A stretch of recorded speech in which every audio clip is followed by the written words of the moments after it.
The green energy myth. You might think you're helping the planet by supporting wind power and driving a hybrid or electric car. But as Hendrik Gout reports, there can be a terrible price to pay.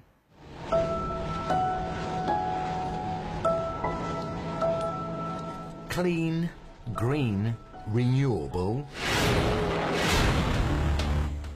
is dirty, poisonous, deadly.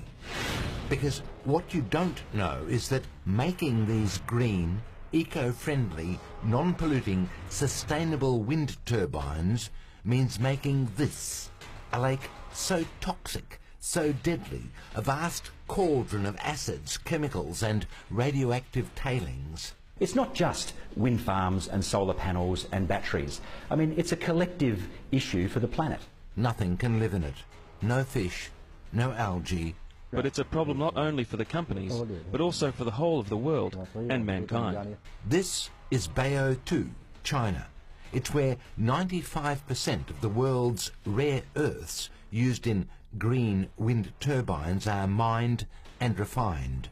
The Baotou Environmental Bureau tested our water, and the result was it shouldn't be drunk by people or animals, and it can't be used for irrigation.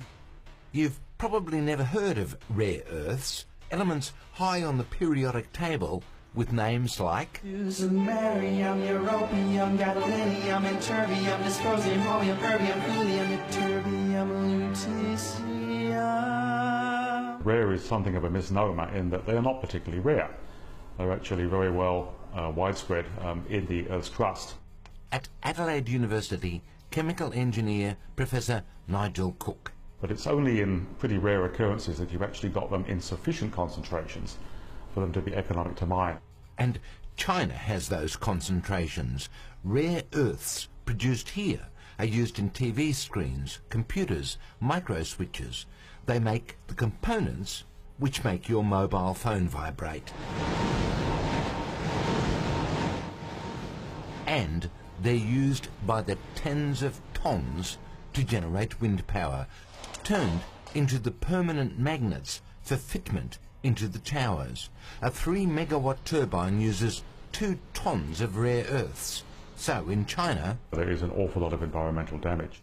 It used to look like this. It now looks like this.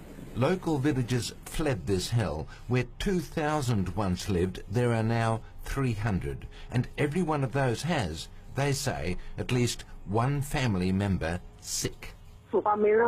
No one cares about the people, whether they live or die, not to mention the pollution. Rare earths are a component of energy-efficient light bulbs. You think you're saving the earth when you buy a hybrid. I bought the Prius because it is probably one of the most environmentally sustainable cars that there is. It's costing the earth. Each and every Toyota Prius uses 11 kilos of rare earths in its batteries. Fully electric cars much more. Sandra Kank, a former State Democrat MP and a long-time environmentalist, was shocked by the evidence. We have to put pressure on them to make sure that they are sourcing the rare earths from somewhere where there are proper environmental control. And Greens MP Mark Parnell agrees. It is important to understand where things come from and how they're made. Had you been aware of this issue before? I hadn't heard about what had been happening in China, but it doesn't surprise me because it's not a country that has had high environmental standards. Just like there's lots of goods that we buy where when we discover that they're made with child labour or with slave labour, we're horrified.